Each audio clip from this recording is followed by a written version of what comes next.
महायुतीच्या आमदारांची पंतप्रधान नरेंद्र मोदींनी आज शाळा घेतलेली आहे। मोदींनी या आमदारांना नेमका काय कानमंत्र दिला पाहूयात त्याच संदर्भातला हा रिपोर्ट।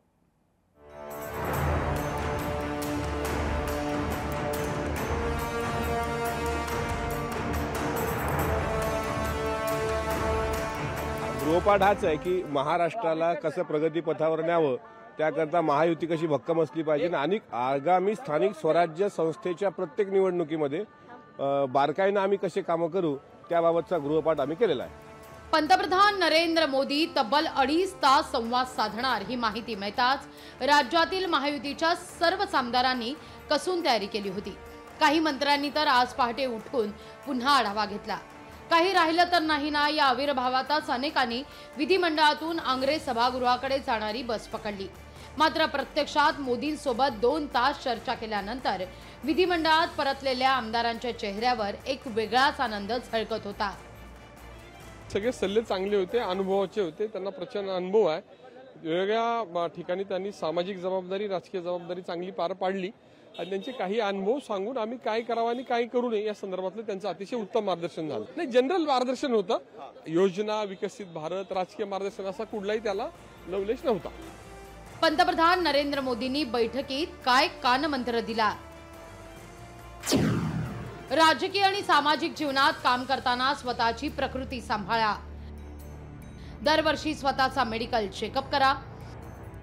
पत्नी, मुलगी आणि आईकडे विशेष लक्ष द्या। आर्थिक परिस्थिती हालाकीची असलेल्या मुलींच्या लग्नाची जबाबदारी घ्या। योगा आणि तत्सम व्यायाम करा। मी स्वतः पहाटे उठून रोज योगा करतो। ज्यांनी मतदान केलं नाही त्यांचं काम करून त्यांनाही आपलंसं करा। अधिकाधिक धार्मिक कार्यक्रम आयोजित करा। धार्मिक स्थानांना भेट द्या। विधान परिषदेच्या आमदारांनी एखादा मतदारसंघ दत्तक घेत चांगलं काम करावं। शासकीय कर्मचारी आणि अधिकाऱ्यांसोबत नम्रपणे बोला आणि काम करून घ्या। बदली, दलाली अशा कामांपासून दूर राहा। दर 3 महिन्यात जनता दरबार घ्या। लोकांचे प्रश्न सोडवा। ग्रामीण भागात पंचायत तर शहरी भागात वॉर्ड कार्यालयास आमदारांनी जातीनं भेट द्या। प्रचंड खुशी। 10 वर्षात एखाद्या विद्यापीठात जाऊन जे समजणार नाही ते त्यांनी 2 तासात सांगितलं। मनुष्य योनी श्रेष्ठ योनी आहे आणि या श्रेष्ठ योनीमध्ये आपण श्रेष्ठ कर्म कसे करावे यावर अनुभवाचे बोल या विश्व गौरव विश्वनेता नरेंद्र मोदीजींनी सांगितलं।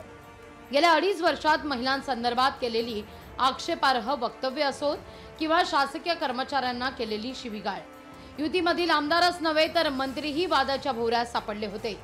यावेळी मिळालेल्या ऐतिहासिक बहुमताच्या आकड्यानंतर तर या प्रकारात अधिक वाढ होते की काय अशी चर्चा सुरू होती। पण मोदी गुरुजींनी घेतलेल्या या शाळेमुळे आमदारांसह मंत्र्यांच्या वागण्या बोलण्यात किती बदल होतोय हे पाहणं महत्त्वाचं आहे। चेतन ननावरे, लोकशाही मराठी, मुंबई।